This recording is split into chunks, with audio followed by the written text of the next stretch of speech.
Sir, പുതിയ സംസ്ഥാന police മേധാവിയായിട്ട് Ravada ചന്ദ്രശേഖരനെ തെരഞ്ഞെടുത്തതായി ബന്ധപ്പെട്ട് വലിയ വിവാദങ്ങളാണ് ഉയരുന്നത്. മുഖ്യമന്ത്രി പറയുന്ന മൂന്ന് പേരിലും ഭേദം റവാഡയാണെന്നാണ്. തമ്മിൽ ഭേദം എന്നുള്ളതാണ് അല്ലേ? അത് വെച്ചാണ്, ആ ന്യായം വെച്ചിട്ടാണ് ഇപ്പോൾ തെരഞ്ഞെടുത്തിരിക്കുന്നത്. പക്ഷേ രഞ്ജിനി, എന്തായാലും എനിക്ക് തോന്നുന്നത് ഈ KPCC പ്രസിഡന്റിനെ തിരഞ്ഞെടുക്കുന്നതിനേക്കാൾ പ്രയാസമേറിയ ഒരു പരിപാടിയാണ് ഈ സംസ്ഥാന പോലീസ് മേധാവിയെ തിരഞ്ഞെടുക്കുന്നതെന്ന് എനിക്ക് തോന്നുന്നു. കാരണം നോക്കിക്കോണേ, ഇന്ന് ഷെയ്ഖ് ദർവേസ് ഷഹബ് റിട്ടയർ ചെയ്യുന്ന ദിവസമാണ്. എത്രയോ മുമ്പേ ഈ ചുരുക്കപ്പട്ടിക കിട്ടിയതാണ് UPSCയുടെ അംഗീകാരത്തോടു കൂടി. പക്ഷെ തീരുമാനമെടുക്കുന്നത് എത്ര വൈകി. അപ്പം എന്തുമാത്രം അണിയറയ്ക്കുള്ളിൽ, അതായത് സ്റ്റേജിന് പിന്നിൽ ഉള്ള കടുത്ത മത്സരങ്ങൾ നടന്നിരിക്കുന്നു. വെട്ടുകളും അംഗം കുറിക്കലും എല്ലാം നടന്നതിന് ശേഷമാണ് ഈ ഒരു തീരുമാനം. ഇന്നുണ്ടായില്ലെങ്കിൽ ഭരണഘടനാ പ്രതിസന്ധിയാണ്. സംസ്ഥാനത്തൊരു DGP ഇല്ലാത്ത. അല്ല സർ, അത് പറഞ്ഞത് സത്യമാണ്. ഒരു പോലീസ് മേധാവി, സംസ്ഥാനത്തിന്റെ പോലീസ് മേധാവി എന്ന് പറയുമ്പോൾ അത് സർക്കാരിന് അനുകൂലമായി നിൽക്കുന്നവരായിരിക്കണം, അല്ലെങ്കിൽ അത് വലിയ വിപത്തിലേക്കായിരിക്കും പോകുന്നത്. കാരണം അനുകൂലമല്ലാത്തതാണെങ്കിൽ ഈ പല പ്രക്ഷോഭങ്ങളും ഇവർക്കെതിരെയുള്ള പല നടപടികളും ഒക്കെ എതിരെ നിൽക്കാൻ ആരെങ്കിലും വേണ്ടേ? പോലീസുകാർ വേണ്ടേ? പോലീസ് മേധാവിയുടെ ഓർഡർ ഇല്ലാണ്ട് യാതൊന്നും ചെയ്യാൻ പറ്റില്ലല്ലോ. അപ്പൊ തീർച്ചയായിട്ടും ഒരു പോലീസ് മേധാവി അല്ലെങ്കിൽ ഗവർണർ സംസ്ഥാനത്ത് വരുന്ന ഒരവസ്ഥയിലാവും പോലീസ് മേധാവി അനുകൂലമല്ലെങ്കിൽ. അതെ, നിയമപരമായിട്ട് നീങ്ങുകയാണെങ്കിൽ പലപ്പോഴും നമ്മുടെ ഇപ്പൊ കണ്ടതുപോലെ പാരീസ് ചിറക്കൽ എന്ന് പറയുന്ന ഡോക്ടർ ചെയ്ത പോലെ അത് സംസ്ഥാന ഗവൺമെൻറ്റിനെയും ആഭ്യന്തര വകുപ്പിനെയും വെട്ടിലാക്കുക തന്നെ ചെയ്യും, സത്യങ്ങൾ തുറന്നു പറഞ്ഞാൽ. നമ്മൾ കണ്ടതാണല്ലോ യോഗേഷ് ഗുപ്തയുടെ കാര്യത്തിൽ. ബിനാമി ഏർപ്പാടുണ്ടോ എന്ന് അന്വേഷിക്കണം PP ദിവ്യയുടെ പേരിൽ എന്നൊരു കാര്യം പറഞ്ഞതിൻ്റെ പേരിൽ അദ്ദേഹത്തെ കുടിപ്പിച്ച വെള്ളം ഇപ്പോൾ ഗംഗാനദിയിൽ കൂടി ഒഴുകുന്നതിനേക്കാളും കൂടുതലാണ്. അത്ര മാത്രമാണ് അദ്ദേഹത്തിനെ ഇട്ട് പീഡിപ്പിച്ചത്. നോക്കൂ, അപ്പോൾ ഈ ഭരണകൂടത്തിന് അനുകൂലമായിട്ട് തീരുമാനങ്ങൾ എടുക്കുകയും പ്രവർത്തിക്കുകയും അവർ വിളിച്ചു പറഞ്ഞാൽ കേൾക്കുകയും ചെയ്യുന്ന ഒരു പാവയെയാണ് അവർക്ക് ആവശ്യം. എന്ന് പറഞ്ഞാൽ അവരെങ്ങനെ പണ്ട് CBIക്കെതിരെ ആരോപണം നടത്തിയോ അതുപോലെ തന്നെ കൂട്ടിലടയ്ക്കപ്പെട്ട ഒരു തത്തയെയാണ് അവർക്ക് ആവശ്യം. അപ്പോൾ കൂട്ടിൽ മെരുങ്ങുന്ന തത്ത ഏതാണെന്ന് ഗവേഷണം നടത്തിക്കൊണ്ടിരിക്കുകയായിരുന്നു കഴിഞ്ഞ 4 പ്രാവശ്യം. വളരെ യോഗ്യന്മാരായിട്ടുള്ള പോലീസ് ഓഫീസർമാരുണ്ടായിരുന്ന കാര്യം. യോഗേഷ് ഗുപ്തയെ അവർ നേരത്തെ തന്നെ വെട്ടി. പിന്നെ ഉണ്ടായിരുന്നത് നിതിൻ അഗർവാളാണ്. അദ്ദേഹവും CPMനെതിരെ പണ്ട് വാളെടുത്തിട്ടുണ്ടെന്നുള്ള ഒരു കാര്യം പറഞ്ഞുകൊണ്ടാണ് ഇപ്പോൾ കാര്യങ്ങളൊക്കെ തീരുമാനിക്കുന്നത്. P ശശിയാണല്ലോ അദ്ദേഹത്തെ അകത്തി നിർത്തിയത്. പിന്നെ നോക്കിയപ്പോൾ ഇവർക്ക് പറ്റിയ ഒരാളുണ്ട്, MR അജിത് കുമാർ. കുഴപ്പമില്ല, മുഖ്യമന്ത്രി പറയുന്നതിനപ്പുറമില്ല, അതുപോലെ ചെയ്തോളൂ എന്നൊരു ഉറപ്പുള്ള ഒരാളും മുഖ്യമന്ത്രിയുടെ വിശ്വസ്തനുമാണ്. അങ്ങനെയുള്ള ഒരാളാണ്. PV അൻവർ എന്ത് പറഞ്ഞാലും ശരി, CPMലെ തന്നെ ആൾക്കാർ, CPIയിലെ ആൾക്കാർ എന്ത് പറഞ്ഞാലും ശരി, അങ്ങനെ ഒരു മിടുക്കനായിട്ടുള്ള പോലീസ് ഉദ്യോഗസ്ഥനാണ് അദ്ദേഹം. അപ്പോൾ അദ്ദേഹത്തിനെ ആക്കിയാലോ എന്ന് വിചാരിച്ചിരിക്കുമ്പോഴാണ് ഈ റവദ ചന്ദ്രശേഖർ ആണെങ്കിൽ അതിന് ഒരു വെടിക്ക് 2 പക്ഷികൾ എന്നുള്ള ഒരു ലക്ഷ്യം സാധിക്കാം. ക്ഷമിക്കണം എന്ന് പറഞ്ഞാൽ ഈ റവദ ചന്ദ്രശേഖർ P ജയരാജന് തീരെ ഇഷ്ടമുള്ള കക്ഷിയല്ല. എന്ന് പറഞ്ഞാൽ MV രാഘവൻ ആഭ്യന്തരമന്ത്രിയായിരിക്കെ, K കരുണാകരൻ മുഖ്യമന്ത്രിയായിരിക്കെ നടന്ന കൂത്തുപറമ്പ് വെടിവെപ്പിൽ ആ സഖാക്കളെ വെടിവെച്ചു കൊല്ലാൻ ഉത്തരവിട്ട ആളാണ് ഈ റവദ ചന്ദ്രശേഖർ. ആ റവദ ചന്ദ്രശേഖറാണ് ഇനി അടുത്ത DGP ആയിട്ട് വരുന്നത്. P ജയരാജന് ഇതിൽ ശക്തമായ എതിർപ്പുണ്ടായിരുന്നു.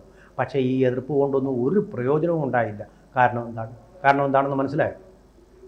കാരണം P ജയരാജനെ കണ്ണൂർ ജില്ലയിൽ എങ്ങനെ VS അച്യുതാനന്ദനെ പാർട്ടിയിൽ വെട്ടിനിരത്താൻ ശ്രമിച്ചു, അതുപോലെ വെട്ടിനിരത്താനുള്ള ശ്രമമാണ് മുഖ്യമന്ത്രി നടത്തിക്കൊണ്ടിരിക്കുന്നത്.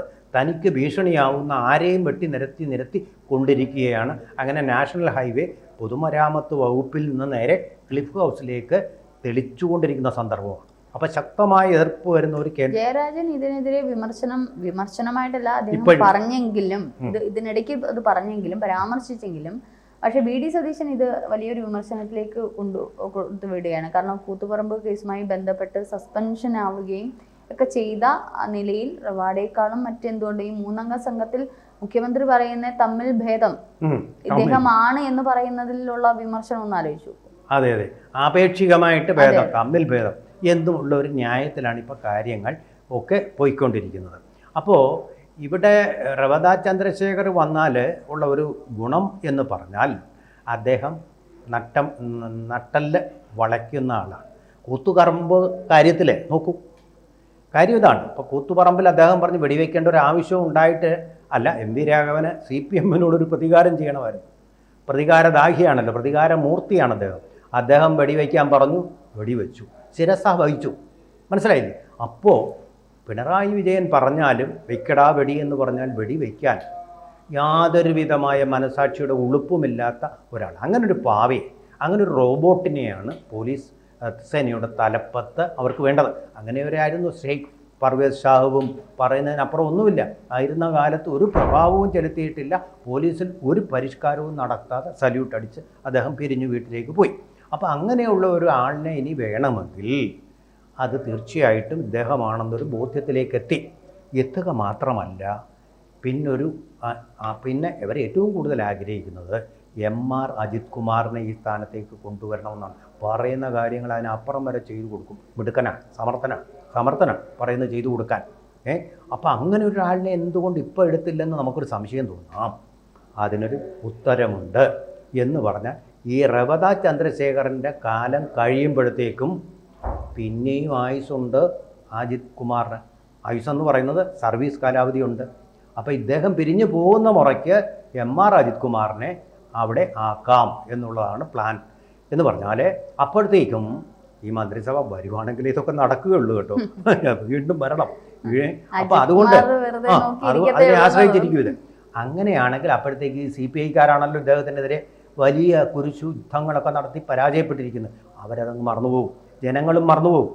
കാരണം മെമ്മറി ഈസ് ഷോർട്ട് ലിവ്ഡ് ആണല്ലോ, ഓർമ്മകളെല്ലാം മരിച്ചു പോകും. അപ്പോൾ അതുകൊണ്ട് ആ സമയത്തേക്ക് ഇദ്ദേഹത്തെ രംഗത്തേക്ക് ഇറക്കി സുഖമായിട്ട് DGP ആയിട്ട് വാഴിക്കുകയും ചെയ്യാം എന്നുള്ള ലക്ഷ്യം. പിന്നെ ഒരു വെടിക്ക് രണ്ട് പക്ഷിയും. പിന്നെ MR അജിത് കുമാറിൻ്റെ ഭാവി അവിടെ കിടക്കുകയാണ്. അദ്ദേഹത്തിൻ്റെ സാധ്യത ഇപ്പോഴും തെളിഞ്ഞു തന്നെ നിൽക്കുന്നു.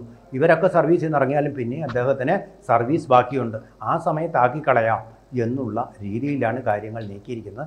വളരെ വിദഗ്ധമായിട്ട് അത് പടിവാതിക്കൽ കൊണ്ടിട്ട് വലിയ തർക്കങ്ങൾക്കും ഇനിയിപ്പോൾ ആര് തർക്കിച്ചാലും ഒരു കാര്യമില്ലല്ലോ. അന്നത്തെ ദിവസം ചാർജ് എടുത്തു കഴിഞ്ഞു. കാരണം എന്താണ്? ദർവേസ് സാഹിബ് ചാർജ് വിട്ട് കഴിഞ്ഞാലേ അടുത്ത ആൾക്ക് ചാർജ് എടുക്കാൻ പറ്റും. ഇന്ന് തന്നെ പുള്ളി പോവുകയും ചെയ്തു. ആ മറ്റേ വഴിക്കൂടെ അദ്ദേഹം കയറി വന്നിരിക്കുകയും ചെയ്ത് കഴിഞ്ഞു. ഇനി ഏത് പി ജയരാജൻ വിചാരിച്ചാലും ഒരു കുന്തവും ചെയ്യാൻ പറ്റാത്ത രീതിയിൽ ഇതിൻ്റെ പിന്നിലൊക്കെ കളിക്കുന്നതും ആസൂത്രണം ചെയ്യുന്നതും ആരെന്നറിയോ? സമർത്ഥനായിട്ടുള്ള MR അജിത് കുമാറിനേക്കാളിലും കേമനായിട്ടുള്ള P ശശിയാണ്. ആ P ശശി അവിടെ ഇരുന്ന് ഫോൺ വിളിച്ചൊന്ന് പറഞ്ഞാൽ അത് ശരി സാറെന്നും പറഞ്ഞ് സല്യൂട്ട് അടിച്ച് ചെയ്യണം. അങ്ങനെ ഒരാളിനെ വെച്ചെങ്കിൽ മാത്രമേ ആഭ്യന്തര വകുപ്പിന്, അതുപോലെ തന്നെ അത് ഭരിക്കുന്ന മുഖ്യമന്ത്രിക്ക് കാര്യങ്ങൾ തൻ്റെ നിലയിൽ ഭദ്രമായിട്ട് യാതൊരു എതിർപ്പും കൂടാതെ കൊണ്ടുപോകാൻ കഴിയും. അതിപ്പോൾ സാധിച്ചിരിക്കുന്നു എന്നുള്ളതാണ്, വളരെ വിദഗ്ധമായിട്ട് സാധിച്ചിരിക്കുന്നു എന്നുള്ളതാണ് നമുക്കിപ്പോൾ കാണാൻ കഴിയുന്നത്. കൂടുതൽ വാർത്തകളും വിശേഷങ്ങളും നിങ്ങളിലേക്ക് എത്താൻ ABC മലയാളം സബ്സ്ക്രൈബ് ചെയ്യുക, ബെൽ ബട്ടണും അമർത്തുക.